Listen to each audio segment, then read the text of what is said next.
Hi, my name's Sean LeMay. I'm a father of one of the players on the Sacred Heart Senior Boys hockey team. What I want to do here today is share some my opinions, some conjecture, some facts. I'll try and delineate which is which as I discuss this. And this ultimately will end in a call to action to the parents involved. But I want to recap the situation as I understand them and lend my opinion and as well as a conversation I personally had in the office at Sacred Heart with Principal Glenn Miller. So let's recap. I'm just looking at a calendar here, on February 28th, Sacred Heart and St. Mary's played a hockey game for the BAA championship. And you can see here on the screen there was an article in the Owen Sound Sun Times. And um, remind me, I'm just playing with my screen here. You can see from the article. Now the article was written, if you can see it on your screen, 5 o'clock, 4:56 on February 28th, and it recounts. There's quotes from their coach. St. Mary's won that game 3-2. So that's all documented here. There's a few pictures of the game. There's no mention of anything other than that.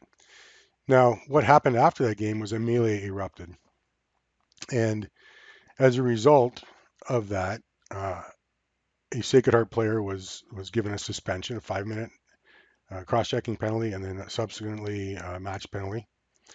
So, because of that loss, St. Mary's qualified then to go to Kwasa, and the way it worked out that there's you get to play again to qualify because there's two entries for the BAA and Kwasa this year. So the next day, Sacred Heart was scheduled to go back and play against Grey Highlands in the afternoon. Well, somewhere along the lines, it got into BAA, that's Blue Water Athletics board, and they were contemplating further suspensions for the team. Well, at 1:35, the team was allowed to go play against Grey Highlands, and this was also unfair to Grey Highlands, who had to sit around and wait for this game. As it turns out, they suspended both coaches for 3 games and the player till the end of the year. Well, I was talking to Mike Orr, and let me backtrack a little bit. Mike Orr is the coach of Sacred Heart. A little more background. My son, I've had 2 sons play there. I've had 5 kids have gone through minor hockey. That's over 50 coaches I've been exposed to. Mike Orr has coached 2 of my boys through Sacred Heart, 7 or 8 years, seasons total, plus a year of junior C. Bar none, he's the top coach that my children have been exposed to, my kids. I'm talking about hockey knowledge, discipline, professionalism, and for him to have been suspended was a surprise. And I asked him if in fact they got his input, because in minor hockey, even if these kids got the match penalty, they can get their day in court. They're suspended, but then they have to appear before a board and they argue their case. Well, there was no discussion with either coach apparently. So I thought the decision was heavy-handed, but they thought they'd live with it and played the game. So they played the game, defeated Grey Highlands, and then were scheduled to go to Kwasa. Well, by 8 o'clock on Friday morning, word got out that the Blue Water Athletic Association board was reconsidering, that they were considering taking both teams out of Kwasa, which is to happen on Monday and Tuesday in the Kincardine area. This is Saturday now, March 3rd, approximately 1 p.m. So the kids and the coaches and everyone's on pins and needles, knowing whether or not they would be able to play on Monday. And things went back and forth, and finally, the decision came down to disqualify both teams. So after speaking further with the players, and apparently there was a meeting with Glenn Miller, the principal at Sacred Heart, and the players around lunchtime. At which point he indicated that to the players that he was going to bat for them and see if they could get them in the tournament. Was more or less the message that the boys got. Left them with some hope. Well, when they were ultimately disqualified, I made a phone call to Mr. Miller, which went unreturned. 2 of them. I phoned the board office, Superintendent Mike Bethune, to let them know what was transpiring and let them know as a parent what I thought of the situation. Uh, he didn't give me the courtesy of returning my call. I'm talking about our superintendent of education. His assistant did return the call and deferred to the principal, in this case, Glenn Miller. So I want to relate to you my perspective and how I relayed this message to Mr. Miller in his office 3:30, 4 o'clock Friday afternoon is when this began. After having not returned my initial 2 calls, he had to deal with all of this stuff and a fight at school. So my position was and is, what's the protocol with dealing with this suspension in minor hockey? The way I put it was, in the society that we live in, like it or not, we've got um, a judicial system, a court system, where an unbiased, independent judge, arbiter, hears all the evidence from both sides and makes an informed decision based on all of that information. Up to this point, what it appeared was the board had not spoken to any of the players, any of the coaches, no one involved with what happened on the ice that day, relied on some social media videos, which I had seen a couple, and some high school girls screaming, taking pictures from the penalty box, and exactly what I said to Mr. Miller was, there's soundtracks on horror movies for a reason. It sets the tone. So, nobody was looking at these videos necessarily with clear eyes and just without being impacted emotionally because of the sound and the frenzy of going on. There were partial pictures of part of the scene, and they tried to knit them together while watching more than one video. But that's how the decision was made. And the decision was made by the board. So let's see who's on the board. Let's take a look at the Blue Water Athletic Commission website. Well, let's see the contact. Internet seems to be a little slow. Contact. Interesting. Blank. Who's on the board? Well, it came to my understanding that Christian Hamrock is the convener of the league. He's assistant coach of Sacred Heart. He was on the bench. He witnessed the whole scenario. But he was precluded from giving any testimony because of purported conflict of interest. Mr. Dunn, who is one of the chairs, apparently, holds a title. He's a teacher and volleyball coach at Sacred Heart, was precluded from giving any testimony or having any input due to conflict of interest because Sacred Heart was involved. So, from my understanding, that left two people on the board. That was Jeff Wilkin, who's the coach of OSDSS. Now, let's look at that. OSDSS is now in, that's a AAA. Owen Sound. Here we are looking at the tournament for Monday, Kwasa. Owen Sound's in it. Interesting, after the last time they played Sacred Heart stung them 11-1. You don't think that stings? There's no other repercussions coming from that he's going to have an unbiased decision or thought process regarding this? The other person was Tanya Byers, who's a teacher at WD. If I'm wrong, I'm calling in all of the facts. If it was not Jeff Wilkin and Tanya Byers, if it's not the right people, let me know. I'll remove the pictures. If it is the right people, then obviously they work in a public position. They make a decision. They want to stand by that. So we've got two people making a decision. Now, let's see. Christian Hamrock, Dunn, all of the people that are involved, we don't give them enough credibility to be able to say, they're intelligent people, that they can lend some insight, some testimony, that even on the process and how this was to happen, because let's go back and look at the athletic site. On this site, they must have some way to, some protocol to be able to deal with these situations. Let's look at their constitution. Geez, blank page. Why is that? Let's go under documents. How's that? Nothing. It's all blank. So basically, as far as I'm aware, unless somebody can inform me of the process, two people made this decision based on incomplete information. And it just happened that Mr. Miller was dealing with a fight. And I used the scenario, said, look, part of your job, we deal with this as parents all of the time, is you talk to one of the boys or whoever it was in the fight, and you get their side of the story from their perspective. We all know it's all filtered through our own past and beliefs and perspectives. And then you talk to the other person who was involved and get the feedback from their perspective. Then you gather all of the other witnesses and you gather the feedback from their perspective. And based on all that, you knit together an unbiased view of what actually happened so you can render a decision and move forward. Why did that not happen with the BAA?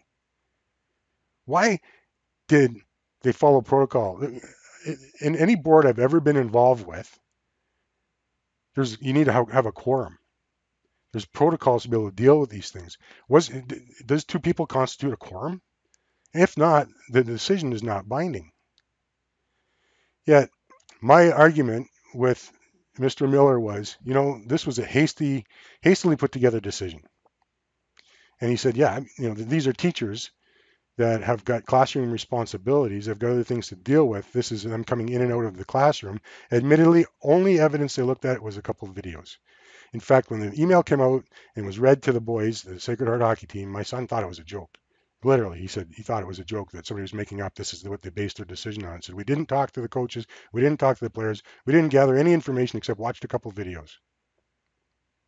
So obviously there's an issue there. Now let's take a look at this. Why was there such a rush to make a decision? Makes zero sense. I was calling on Mr. Miller and Mike Bethune from the board to intercede. So you know what? In professional sports, if somebody has a suspension, they can appeal it. In this real world where we have this adversarial situation I was speaking of earlier in the court, when there's due process, a presumption of innocence for everyone involved, even a drunk driver who has a short-term suspension gets handed back their driver's license until they get their day in court. That would have been the prudent way to handle this. Is, you know what, boys? You're going to go to play on Monday because there's short notice here. But, we're going to do a full and complete investigation as to what happened. And there may be ramifications come from that. And if you qualify for OFSA, you may be disqualified. Or there may be individuals that are held accountable. Now, I'm not condoning what happened. In all my years of hockey, I haven't seen it happen in minor hockey nor high school. Is it set a bad tone? Sure, it does. And maybe we're saying, you know what? Let's hold high school to a higher standard than minor hockey. And maybe the Catholic schools to a higher standard still. Is this a positive image for the schools? No, it's not. But what I'm saying to you now is, they were all concerned. Apparently, this is part of their decision-making process, was to nip this in the bud before it got out there, and that there was an impression that the schools tolerated this sort of behavior.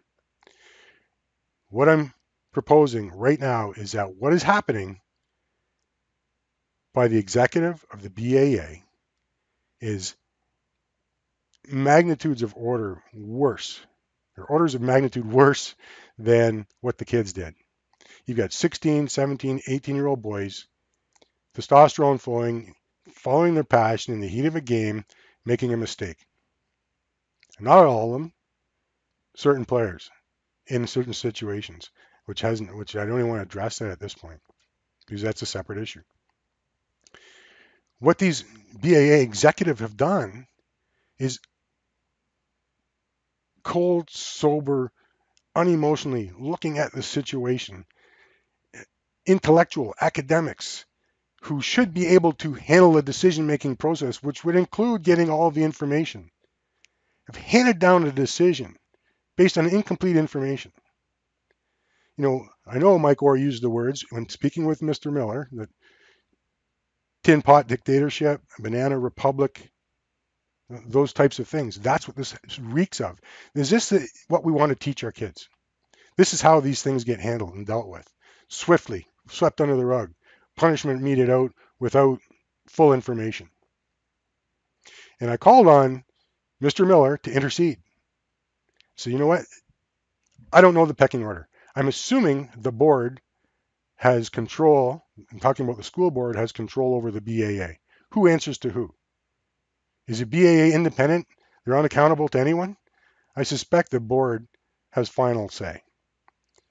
Now, Mr. Miller at that time, I said, you know what?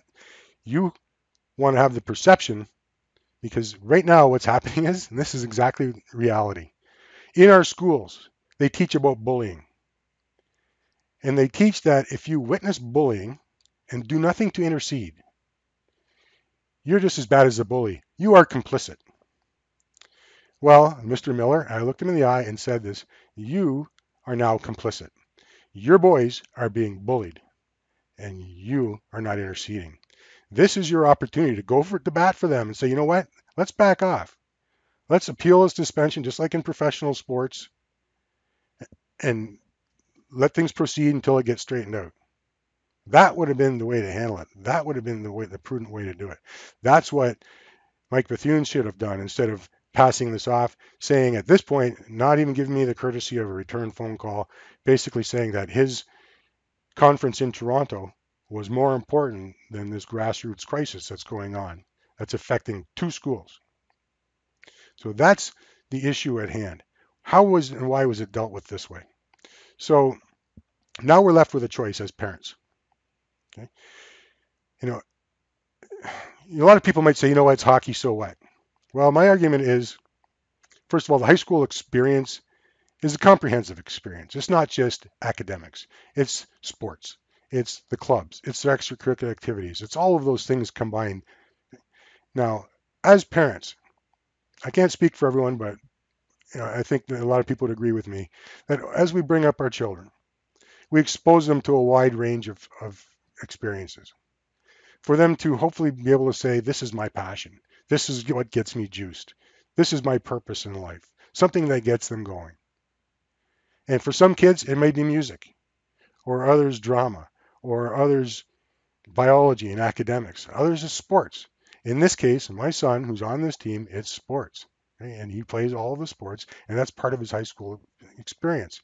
Now, I'm speaking for him, but I'm speaking a lot for the high school, sorry, the Sacred Heart boys, and I assume if I could speak to some of the St. Mary's parents, they would agree. These boys have been working since September. They've been getting up at 5:30, 6 o'clock, driving in the cold weather all winter long to be on the ice for a practice before school. In fact, my son's in grade 12. In grade 10, they went to OFSA. They wanted to go back. That was their goal. January or September when they started was to get back to OFSA.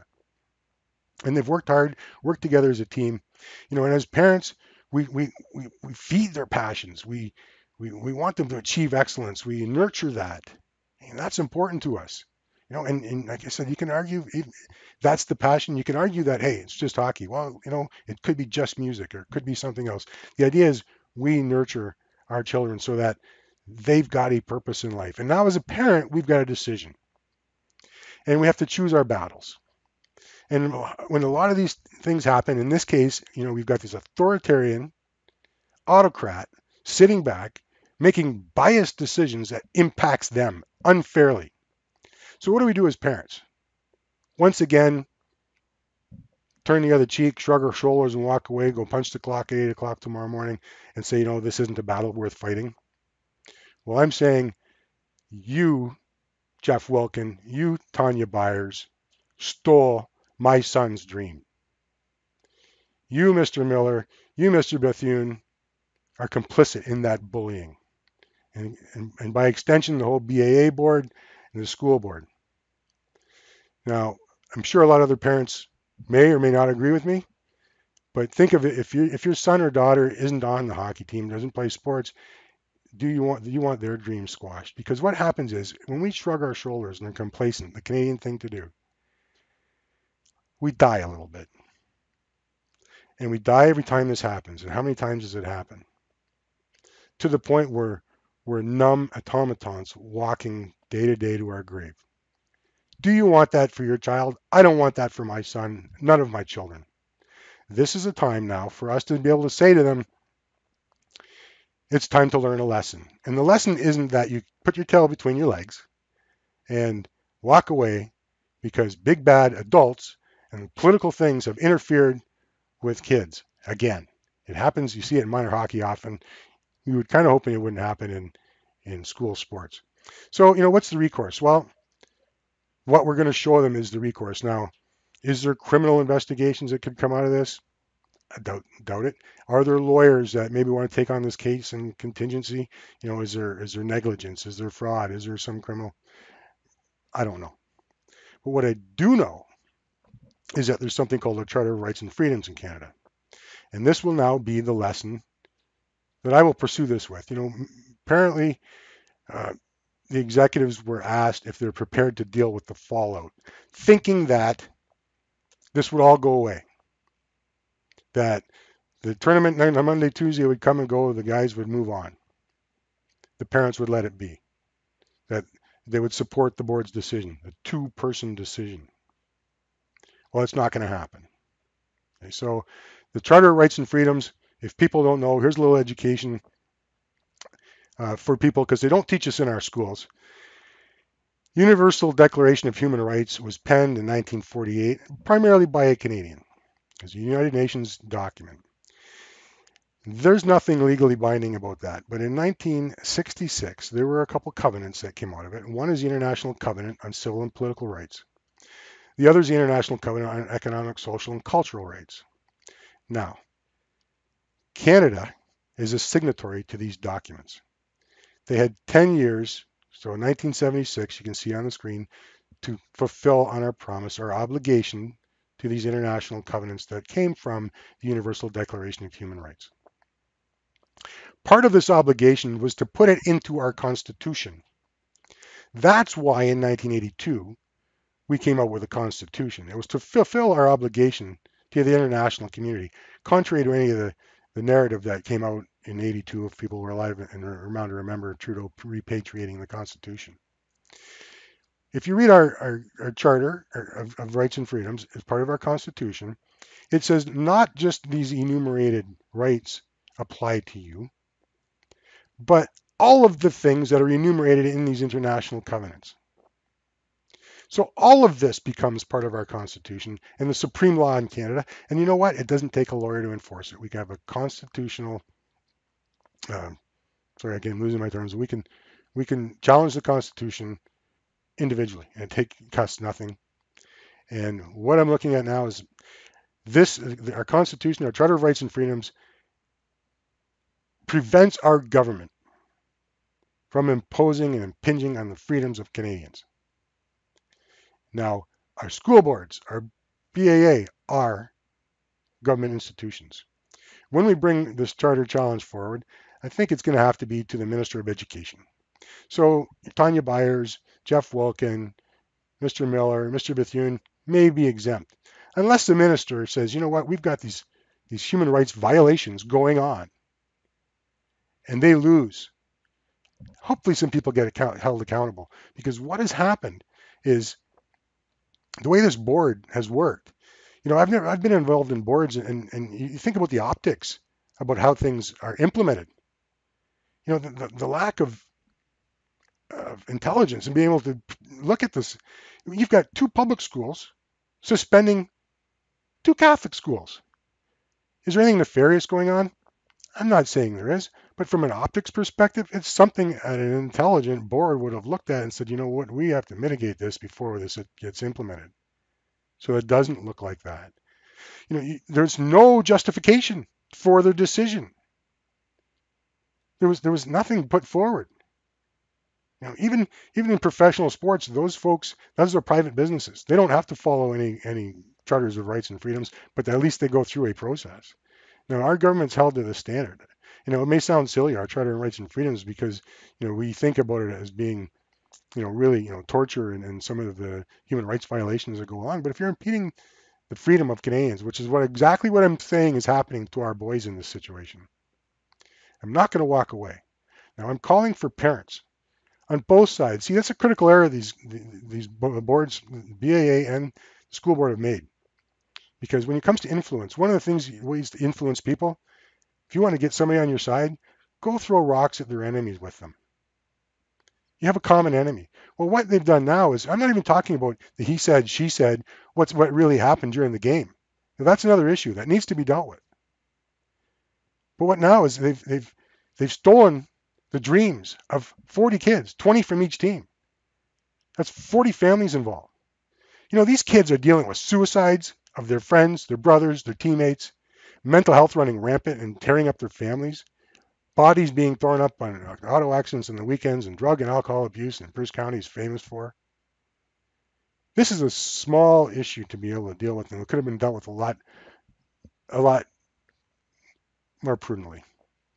So I'm calling on parents to help me show the kids Let's not make any rash decisions ourselves. Let's get all of the information available. Let's do our own investigation of what happened, because what came out after the fact, when Mr. Miller said to me, the reason I said to him, you know what, you call and you get the boys on the ice. You want to go to bat for your boys? You get on the phone and say, look, my boys are going to be on the ice at 8 o'clock Monday morning. You challenge the BAA. You go to bat for your boys. And what came back to me was, well, it's a BAA sanctioned event, and it won't be insurance, and God forbid your son gets hurt. Well, you know what? That's exactly what I said to him. This was exactly my response was, it's always convenient when policies and logistics like insurance can be used to defer accountability. After the fact, it's my understanding. Prove me wrong, prove me right. The two principles. And so let me back up. By the board, not interceding, they tacitly approved of, so I'm talking about the school board, by them not interceding on behalf of the players. It's tacit approval of what the BAA was doing, those two people. If my understanding is incorrect, if there was more people involved in the decision, if they gathered more information, prove it to me. Because that's all of us parents want to know at this point. It's also my understanding, I'm going to go back to finish that thought, but both principals and both athletic directors from both schools met behind closed doors and decided amongst themselves to support the BAA decision. Then after the fact, I'm contacting people and saying, what was the quorum? How many people were involved? I don't know. There's the response. I've got the text. Why did Mr. Miller not say that outright? If Mr. Miller had told someone point blank earlier in the day that they would support the board, why was he in telling the boys on the Sacred Heart hockey team that he was going to have their back? You can't say one thing to one person and a different thing to the other. There's a word for that. It rhymes with liar, liar, pants on fire. You want to talk about Christian values. Let's talk about the image, and this isn't a Christian thing to do, the way things happened on the ice. I understand. Like I said, I don't agree with it, but let's talk about the number one golden rule. Treat others as you would like to have been treated, or as you want to be treated. Right? Would this be the same scenario if it was Mr. Miller, it was your son, and it was the volleyball team? You need to understand the passion that these boys bring to these sports. If you need to be close to it if you don't understand it. They've sacrificed to get where they are. We feed that sacrifice. We feed the whole drive to be successful. They could be doing something else, but they're not. And I'm talking about both teams at this point. Sacred Heart has succeeded. You look at the AAA boys, Quassa that happens next week. Huron Heights, AAA schools. Sacred Hearts is AA. Beat Huron Heights 8-0. Owen Sound 11-1. Center Wellington, they beat them on their home ice to win their tournament a couple weeks ago. I'm not sure if they've played these other teams. You look at AA boys. Now the BAA, instead of saying, hey, we want some proud representatives of our board at Quassa, they're sending Grey Highlands and Kincardine, who, if I'm a high school kid, I want to take the day off school and go play hockey too, but the reality is they're not going to be competitive. It's unfortunate, this whole situation, but for our board to throw up their hands and not take responsibility and say, yeah, it's a mess, and hope it goes away, it's not going to happen. See, what's happened is some people have a really good ability to move their lips and have sound come out and not say anything. Unfortunately, those people elevate to be principals and on the boards where they avoid conflict or quell the masses. That's their job as mediators, conciliators, to quell the masses and not say anything, and people just go away. This reminds me, I was talking to this, and I've talked to a lot of parents, and this has gone on now for half an hour, and I didn't want to be on this long. It reminds me of those movies we watched when I was a kid, when there was a black family in the South and some teenagers got lynched, right? And like Ku Klux Klan members. And so they would go to the sheriff for justice and find out that the sheriff was in on it. They were crooked. And that gut-turning feeling you'd have inside, well, this is not right. And then they would go to the mayor and escalate it. and the mayor was in on it. How far would they have to go to get justice? And you may have you know, lynch mobs in happening. Right? People taking it in their own hands. I'm not saying that's what's going to happen here. I'm not suggesting that. What I'm suggesting is that's the frustration we're feeling when seemingly unjust decisions are being made by purportedly intelligent people and boards. It's ridiculous. My son has affected all of your sons. There's 40 boys involved with this.